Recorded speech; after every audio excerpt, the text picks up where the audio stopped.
When it comes to first-person shooters on consoles, one of the most commonly cited games as being the first to set the standard for the genre is Halo.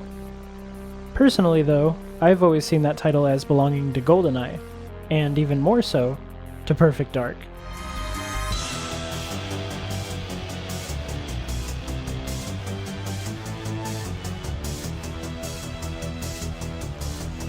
Perfect Dark is a fantastic FPS, but it's always been a bit awkward to play. Playing it with a controller is doable, but not as comfortable nowadays as we've become accustomed to the dual-stick layout.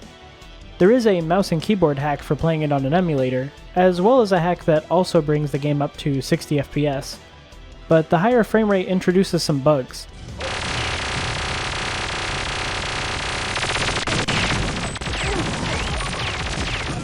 And there's no way to change the low FOV. However, there's recently been a fan-made PC port, utilizing a decompilation of the original game's code, and it's the best version of Perfect Dark yet by far.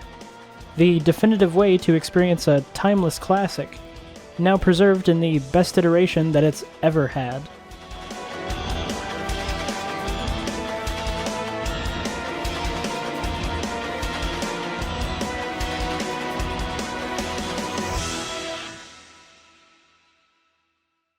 In Perfect Dark, you play as Joanna Dark, a special agent for an organization known as the Carrington Institute, tasked with thwarting the evil schemes of their rival corp, known as Datadyne. Along the way, you uncover a fairly interesting plot.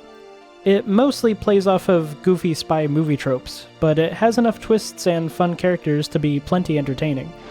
Reprogram that taxi. It's a Mark II and should be compatible. Understood. And I'm pretty sure Elvis is one of the most iconic characters across all FPS games. It has that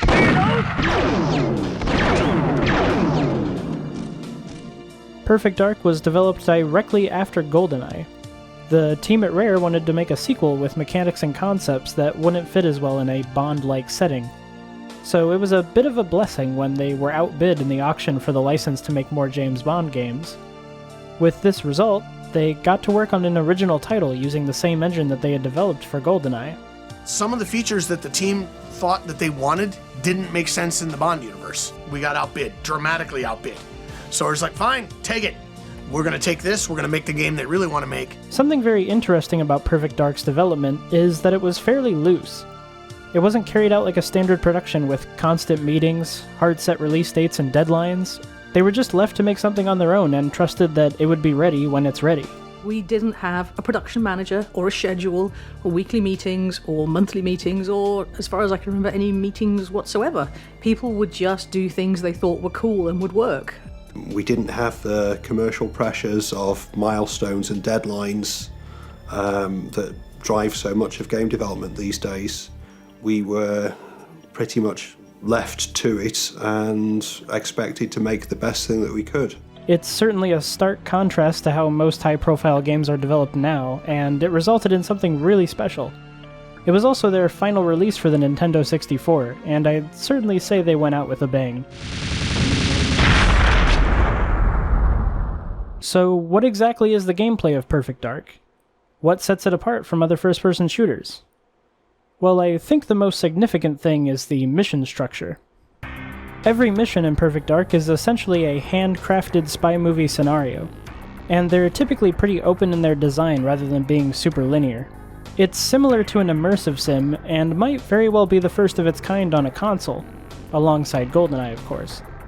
You're given a scenario, as well as multiple objectives that you need to complete inside it, but there's no objective markers or much of any hand-holding at all. Instead, you're given a thorough briefing to read through as your guide to each objective. It makes for levels where you have to really pay close attention to your surroundings, looking for context clues or anything that lines up with the briefing that you read beforehand. And it's just super engaging while adding a lot of life into these relatively small environments. Higher difficulties then add more challenging objectives to each level, meaning that no scenario feels wasted, as each one really makes the most of what it has on the highest difficulty. Simply put, even with a native PC port, the highest difficulty is still quite a significant challenge. The campaign took me about 10 hours on Perfect Agent, and there's quite a lot of missions. I think that there's something to be said for the difficulty though. The levels have no checkpoints, but they also generally aren't too long. There are a couple that I don't like all that much, but for the most part I found it really satisfying to try a new mission, fail a bunch, and then eventually get it right. Perfect Dark comes from a time where games didn't mind if you struggled with the challenge. And the act of going from struggling with a hard level to eventually being able to perfect it with no problem is one of the best parts of this game. I mentioned how my first playthrough took 10 hours, but my second was under 3. It makes for a campaign that's really fun to replay as you get better and better at executing each mission. And you're even rewarded for doing this as well. There's tons of unlockable cheats that are gated behind doing exceptionally well in certain levels. There's also a button to just unlock all of them immediately though, if you'd rather do that. Some of them are super fun too, like the cheat that lets you go all Fist of the North Star, punching enemies like a whirlwind. And you can even unlock cheats to use the weapons from Goldeneye, which, ironically, shows just how primitive that they are when compared to the more advanced weapon system that Perfect Dark implemented. I genuinely think that at the time of release, this game had the coolest weapons of any first-person shooter.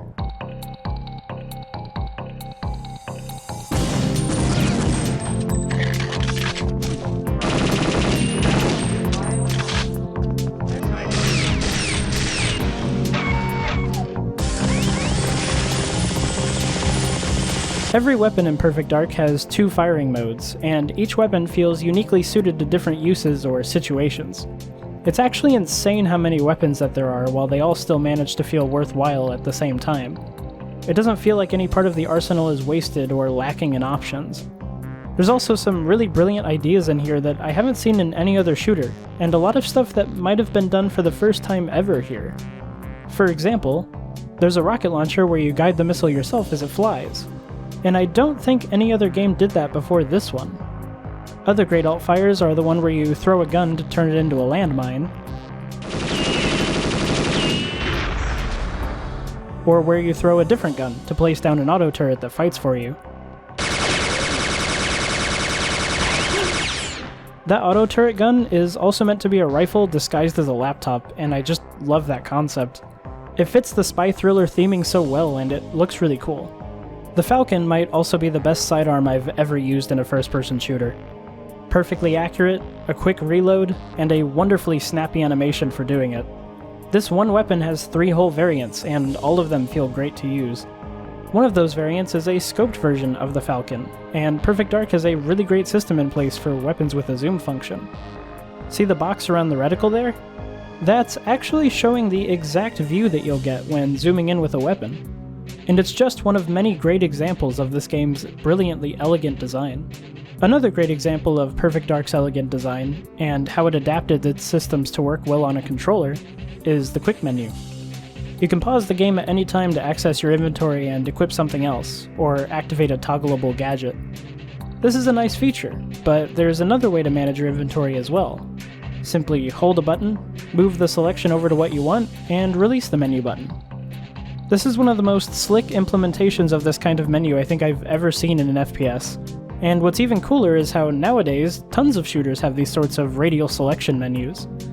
Stuff like this is why I feel Perfect Dark was the true pioneer of first-person shooters on consoles, while Halo mostly standardized the dual-stick control scheme. And that's not to harp on Halo either, it's still a very important game, but I don't think it pioneered as many things for console shooters as GoldenEye and Perfect Dark did. But what's a bunch of great weapons and systems to use them without stuff to shoot at? Well, besides the main stages, there's also a pretty fantastic firing range to find. One that doubles as a nifty set of challenges, with handcrafted patterns of targets made for each weapon's unique applications. Some of these are super difficult too, I still haven't managed to get gold medals on all of them, but it's really impressive how what could have been a basic throwaway feature is instead this fully fleshed out challenge mode, where you can really test your mastery of each individual weapon. It's super fun, and I always love coming back to it to see what new challenges are unlocked after each mission. Going back and forth between missions in the firing range also just makes for a great element of pacing across a playthrough. And speaking of the firing range, it's located in the game's hub area. And if we just close the main menu like so... Yep, we're already here. So the main menu isn't its own dedicated scene, instead it's just the menu of one of the computer terminals that's located in the Carrington Institute, which you can walk around and explore at your leisure. And just with a reminder, this is all running on a Nintendo 64 somehow. Granted, it's all on PC in this footage, but I still find it mind-blowing how much they managed to accomplish on that console. You can explore the various rooms and facilities, visit the Institute staff, even Mr. Carrington himself. Hello, Joanna. Hi. And there's more facilities to interact with than just the firing range. There's a whole set of both general gameplay and gadget tutorials, as well as lore write-ups on just about everything in the game. It's a surprisingly well-realized setting. There's a lot of neat bios for characters, weapons, and equipment. And the character bios will even update as you learn new things throughout the story. And of course, there's also a mission that takes place in this same area, as it's being raided by a hostile faction, which is such a cool little twist, spinning your knowledge of the hub area on its head for one of the most demanding missions in the game. And regarding missions, you can play them in co-op as well. And if you're just by yourself but still want to play them in co-op, then there's a few different unlockable companions for playing with a CPU partner. And speaking of the multiplayer, I'd be remiss to not talk about the absolutely massive multiplayer support that this game has in the combat simulator.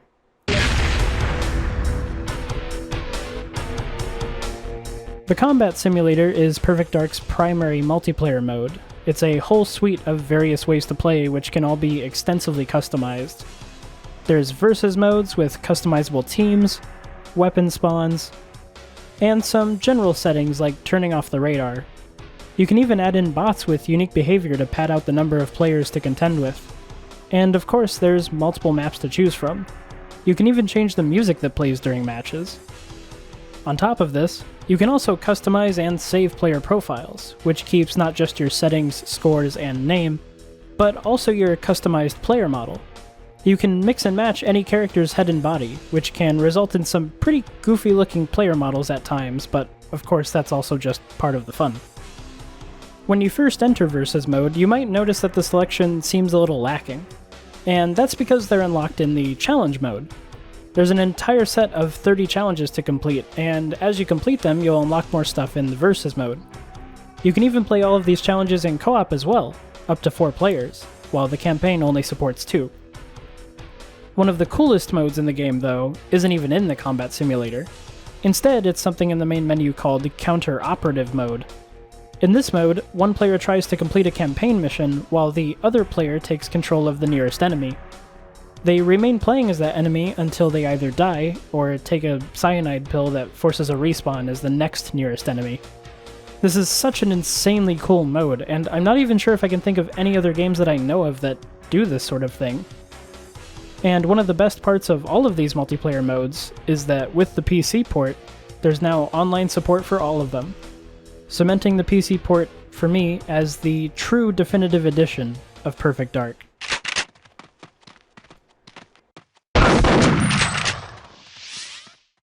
Perfect Dark is not the only game from the Nintendo 64 to get a fan-made PC port recently. There's also been ports of Ocarina of Time, Majora's Mask, and Mario 64. On the horizon, we may also soon see ports for Goldeneye, Banjo-Kazooie, and Paper Mario. All of this is possible thanks to the immense dedication of people doing decompilations of these games. A decompilation is essentially taking the compiled version of a game or program's code and then manually rewriting it to actually be readable, which can then of course be modified for just about any purpose. It's an extremely long and tedious process, and I have nothing but respect for all the people who contribute to these endeavors. All of these projects, however, don't directly provide any game assets without the user first supplying an actual ROM file, which is how they've managed to avoid Nintendo's ninja lawyers all this time. So thankfully, these definitive versions of all of these games should be here to stay for the foreseeable future. Game preservation is something that I am deeply passionate about, and the Nintendo 64 is a console where its best games are still held back by the hardware that they were developed on. Thanks to the contributions by the various decomp projects, we're entering what feels to me like a golden age of N64 preservation. It's been fantastic to see all of these great games finally realized in their full potential, and I absolutely cannot wait for that Banjo-Kazooie port. But if there's one game that I feel needed this treatment more than any other, it's Perfect Dark. It paved the way for console shooters and goes largely uncredited for it. Not just setting standards in the genre, but going above and beyond what we see even in most modern FPS games today. Developed with the philosophy of being ready when it's ready, it's a true labor of love, and that fact shines through in every aspect of its design. I've only played it for the first time this year, and it's already become one of my favorite shooters of all time.